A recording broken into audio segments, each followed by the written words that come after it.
Everyone welcome to my channel. ತಮ್ಮೆಲ್ಲರಿಗೂ ನಮ್ಮ ಚಾನಲ್ಗೆ ಸ್ವಾಗತವನ್ನು ಕೋರುತ್ತಾ ಇವತ್ತಿನ ವಿಡಿಯೋದಲ್ಲಿ 2025-26ನೇ ಸಾಲಿನ ಅಲ್ಪಸಂಖ್ಯಾತರ ಮೊರಾರ್ಜಿ ಪ್ರವೇಶ ಪರೀಕ್ಷೆಗೆ ಸಂಬಂಧಪಟ್ಟಂತೆ ಕೆಲವೊಂದಿಷ್ಟು ಇಂಪಾರ್ಟೆಂಟ್ ಪಾಯಿಂಟ್ಸ್ಗಳನ್ನು ತಮ್ಮೊಂದಿಗೆ ಇವತ್ತು ಶೇರ್ ಮಾಡ್ಕೊಳ್ತಾ ಇದ್ದೀನಿ.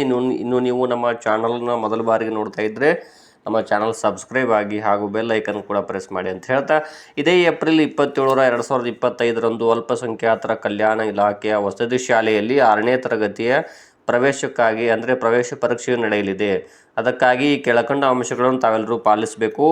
ಮೊದಲನೇದಾಗಿ ಇಲ್ಲಿಯವರೆಗೆ ಯಾರು ಎಕ್ಸಾಮ್ ಹಾಲ್ ಟಿಕೆಟನ್ನು ಡೌನ್ಲೋಡ್ ಮಾಡಿಕೊಂಡಿಲ್ಲ ತಾವೆಲ್ಲರೂ ಕೂಡ ಹಾಲ್ ಟಿಕೆಟ್ ಡೌನ್ಲೋಡ್ ಮಾಡ್ಕೊಳ್ಳಿ. ಅದು ಹೇಗೆ ಡೌನ್ಲೋಡ್ ಮಾಡಿಕೊಳ್ಳುವುದು ಅಂತ ಹಿಂದಿನ ವಿಡಿಯೋದಲ್ಲಿ ತಿಳಿಸಿರುತ್ತೇನೆ. ತಾವು ಕೂಡ ಈ ವಿಡಿಯೋವನ್ನು ಕೂಡ ವೀಕ್ಷಿಸಿ ಡೌನ್ಲೋಡ್ ಮಾಡಿಕೊಳ್ಳಬಹುದು. ಈ ಹಾಲ್ ಟಿಕೆಟ್ ಡೌನ್ಲೋಡ್ ಮಾಡಿಕೊಂಡ ಕೂಡಲೇ ತಮಗೆ ಪರೀಕ್ಷೆಯ ಮಾಹಿತಿ ಸಂಪೂರ್ಣ ಗೊತ್ತಾಗಲಿದೆ. ಅಷ್ಟೇ ಅಲ್ಲದೆ ಈಗಾಗಲೇ ತಮ್ಮ ರಿಜಿಸ್ಟರ್ಡ್ ಮೊಬೈಲ್ ನಂಬರ್ಗೆ SMS ಕೂಡ ಬಂದಿರುತ್ತದೆ, ಚೆಕ್ ಮಾಡಿಕೊಳ್ಳಬಹುದು. ಮತ್ತು ಆ SMSನಲ್ಲಿ ಕೆಲವು ಮಾಹಿತಿಗಳು ಕೂಡ ಬಂದಿರುತ್ತವೆ. ಇನ್ನು ಹಾಲ್ ಟಿಕೆಟ್ನಲ್ಲಿ ಯಾವ ಪರೀಕ್ಷಾ ಕೇಂದ್ರ ಅಂತ ಇರುತ್ತದೆ ಅದನ್ನು ತಾವು ವೀಕ್ಷಿಸ್ಕೋಬಹುದು. ಮೊದಲೇ ಮಾಹಿತಿ ಕೊಟ್ಟಿರ್ತಾರೆ, ಹಾಗಾಗಿ ತಾವು ಆ ಪರೀಕ್ಷಾ ಕೇಂದ್ರ ಯಾವ ಊರು ಅಂತ ತಿಳಿದುಕೊಂಡು ಪರೀಕ್ಷಾ ಕೇಂದ್ರಕ್ಕೆ ಬೇಗನೆ ಹೋಗಬೇಕು. ದಿನಾಂಕ 27ನೇ ಏಪ್ರಿಲ್ 2025 ಮುಂಜಾನೆ 11ರಿಂದ ಮಧ್ಯಾಹ್ನ 1 ಗಂಟೆಯವರೆಗೆ ನಡೆಯಲಿದೆ. ತಾವು ಬೆಳಗ್ಗೆ 10 ಗಂಟೆ ಒಳಗಾಗಿ ಆ ಪರೀಕ್ಷಾ ಕೇಂದ್ರಕ್ಕೆ ಹೋಗಬೇಕು.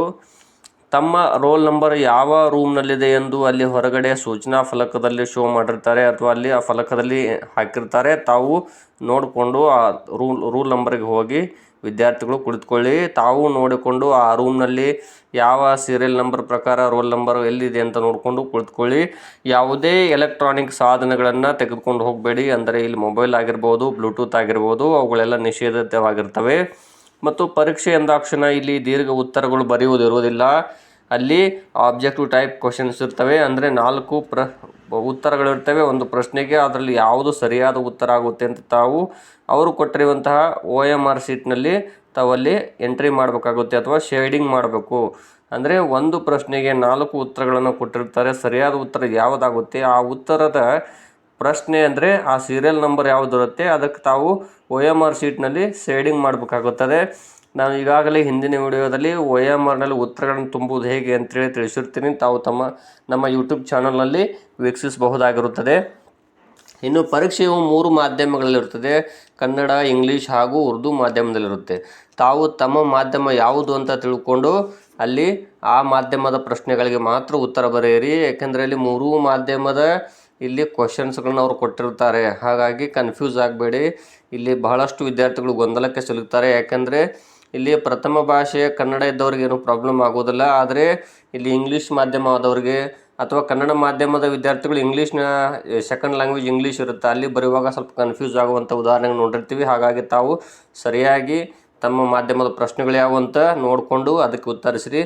ತಮಗೇನಾದರೂ ಕನ್ಫ್ಯೂಸ್ ಆದಲ್ಲಿ ಅಲ್ಲಿ ಕೊಠಡಿ ಮೇಲ್ವಿಚಾರಕರನ್ನ ಕೇಳಿ ಯಾವ ಮಾಧ್ಯಮ ತಮ್ಮದು ಅಂತ ನೋಡಿಕೊಂಡು ಯಾವ ಪ್ರಶ್ನೆಗಳು ತಮಗೆ ಸಂಬಂಧಪಡ್ತಾವೋ ಅದಕ್ಕೆ ಮಾತ್ರ ಉತ್ತರವನ್ನು ಬರೆಯಿರಿ. ಇನ್ನು ಇಲ್ಲಿ ವಿಷಯಗಳು 6 ವಿಷಯಗಳ ಪ್ರಶ್ನೆಗಳು ಇಲ್ಲಿರ್ತಾವೆ. ಅಂದರೆ ಇಲ್ಲಿ ಈ ಪರೀಕ್ಷೆಗೆ ಕನ್ನಡ, ಇಂಗ್ಲೀಷ್, ಗಣಿತ, ವಿಜ್ಞಾನ, ಸಮಾಜ ವಿಜ್ಞಾನ, ಸಾಮಾನ್ಯ ಜ್ಞಾನ ಹಾಗೂ ಮಾನಸಿಕ ಸಾಮರ್ಥ್ಯದ ಪ್ರಶ್ನೆಗಳು ಇಲ್ಲಿ ಇರ್ತಾವೆ. ಮೊದಲನೇದಾಗಿ ಇಲ್ಲಿ ಹೇಳ್ಬೇಕಂದ್ರೆ ಇಲ್ಲಿ 100 ಅಂಕಗಳಿಗೆ 120 ನಿಮಿಷಗಳ ಕಾಲಾವಕಾಶವಿರುತ್ತದೆ. ಹಾಗಾಗಿ ನೀವು ಈಗಾಗಲೇ ನನ್ನ ಯೂಟ್ಯೂಬ್ ಚಾನಲಲ್ಲಿ ಕೆಲವು ಮಾದರಿ ಪ್ರಶ್ನೆ ಪತ್ರಿಕೆ ಹಾಗೂ ಮಾದರಿ OMR ಹಾಕಿರ್ತೇನೆ ಮತ್ತು OMR ತುಂಬುವ ವಿಧಾನ ಕೂಡ ಅದರಲ್ಲಿ ಹಾಕಿರ್ತೀನಿ. ತಾವು ಕೂಡ ವೀಕ್ಷಿಸಬಹುದಾಗಿರುತ್ತದೆ. ಮೊದಲು ತಾವು ತಮಗೆ ಗೊತ್ತಿರುವ ಪ್ರಶ್ನೆಗಳಿಗೆ ಮಾತ್ರ ಉತ್ತರಿಸಿರಿ, ಸಮಯ ವ್ಯರ್ಥ ಮಾಡಬೇಡಿ. ಮತ್ತು ಎಲ್ಲ ಪ್ರಶ್ನೆಗಳಿಗೆ ಉತ್ತರ ಬರೀರಿ. ಯಾಕೆಂದರೆ ಇಲ್ಲಿ ಯಾವುದೇ ನೆಗೆಟಿವ್ ಮಾರ್ಕ್ಸ್ಗಳು ಇರುವುದಿಲ್ಲ. ಹಾಗಾಗಿ ಈ ವಿಡಿಯೋವನ್ನು ನೋಡಿ ಮತ್ತು ಪರೀಕ್ಷೆಗೆ ಸರಿಯಾದ ಸಮಯಕ್ಕೆ ಹಾಜರಾಗಿ ಅಂತ ಹೇಳ್ತಾ ಇದ್ದೀನಿ.